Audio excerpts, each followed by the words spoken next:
Well, first of all, I think today, I don't know how the rest of you found it, but I really think it's been a great day, and I hope, Joanna, we exceeded your expectations for both quality discussions and for such a engaging audience, so thank you. And this room is just beautiful.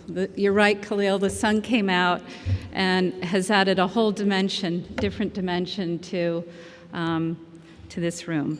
I'm really pleased to represent the MasterCard Foundation, to congratulate Joanna, Candace, for your support, and Julie, who's not here, who sits, I think, in South Africa, but on the publication of the new Microfinance Handbook.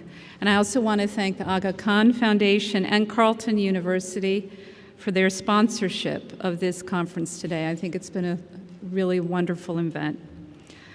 Joanna asked me to join the advisory committee, actually when I was still working at Blue Orchard Finance over 2 years ago.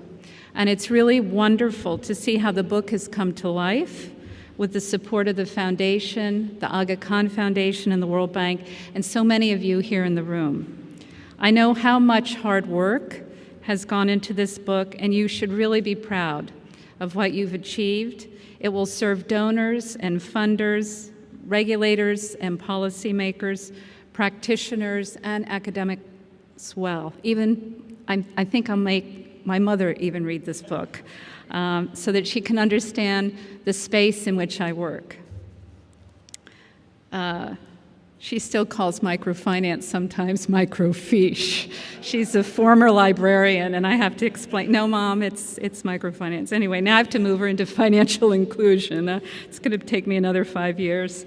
I also want to acknowledge 2 colleagues at the foundation who gave this book their special attention. David Myrie, former director of microfinance, my predecessor, and Ruth Duek-Mabeba, program manager on the microfinance team. David for his early support, and Ruth for her very careful and thorough review of the book. I don't know when she did it. It must have been between the hours of 2 and 6 in the morning, because as far as I know, she's working on our programs all of the other time. When I first started working in microfinance in 2000, I'm almost a veteran, I think. One of the first books I consulted was the Microfinance Handbook. I was managing a team at Women's World Banking where we provided technical assistance to MFIs who were seeking commercial capital. And the Microfinance Handbook familiarized me with income and cash flow statements, accounting treatment for loan loss provisions, and many other important topics related to microfinance. And importantly, the book helped me make sense of this somewhat unique world of microfinance. And I was thrilled to meet Joanna in Uganda, where we worked together on a project for Uganda Finance Trust, who at the time was transforming from an NGO to a deposit-taking institution. And I had to negotiate with Joanna to get conversion of USAID capital to equity, which she agreed to, so I was very happy. Joanna invited me to participate in the advisory committee for the new Microfinance Handbook when I was working at Blue Orchard Finance. That was after Women's World Banking. Our paths conveniently crossed in Geneva, Switzerland, and I was delighted to contribute in a very small way to the earlier thinking of the book. I also enjoyed getting to know for the first time other members of the advisory committee, some of whom are here today. And how convenient that I ended up at the MasterCard Foundation, who had provided support for the book all along. I mean, things really do come full circle. So when the book was published, I immediately ordered 25 copies because, you know, we get a certain number for free, thinking that'll be a great start, and I didn't want to be too greedy. But we've already run out, and that's just for the foundation staff. Everyone comes, they're piled outside my office, and they've been taken away one by one. So now I'm going to have to place another order. I guess this time I might have to pay for them. I am promoting the book shamelessly because I do believe it provides a comprehensive and interesting guide to the current state of what we know as financial inclusion from a market system perspective. As we've discussed today quite a bit, we've moved from the institutional focus of the Microfinance Handbook to an understanding of the more complex ecosystem in which poor people must navigate and in which so many of us work. And importantly, we need to consider many factors in our market which influence how poor people access and use financial services. There is no one solution, there is no one magic bullet. Collective and collaborative measures are necessary to address the scale of the challenge, and none of us can do this on our own. We really need to bring our strengths, resources, and capabilities together so that we can achieve more meaningful impact for those who need it most.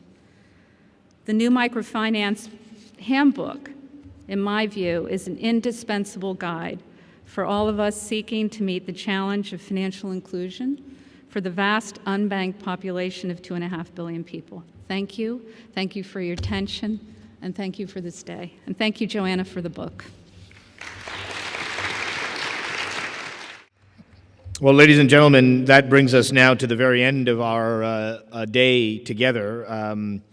I wanted also just to reiterate my thanks to the partners in this endeavor who have made this possible, the MasterCard Foundation, obviously Carleton School of Public Policy and Administration, who are our partners not only in today's event, but in the series of seminars we're hosting on innovative finance for development, of which this is a part. And of course, CETA, who have been collaborating with us on these learning events. I would also, of course, thank and congratulate Joanna Ledgerwood and the whole team of authors who have put the book together. Joanna, thank you for your intellectual stewardship of today's session, and to you and your entire team of collaborators for the extraordinary resource. Although we have cited page, chapter, and verse today, I know that we have only scratched the surface of the riches that are in the book, and obviously without the book there would have been nothing to launch here today. So thank you for giving an excuse to gather and to have this rich conversation. To all of you who have traveled from elsewhere to be here in person, I want to thank you, Dr. Kessinger, for being here and giving us the overview of the network, all the staff at AKFC who put this together, but a special nod to our volunteers who are our guides in this building, and those of you who have been here before and those of you who I hope will come again will note that we have guides here who give tours but also help us during events and have spent the entire day with us. Thank you to our volunteer guides as well. So thank you very much to you all for joining us, to all the speakers, and I look forward to continuing this conversation online and in other fora. Thank you.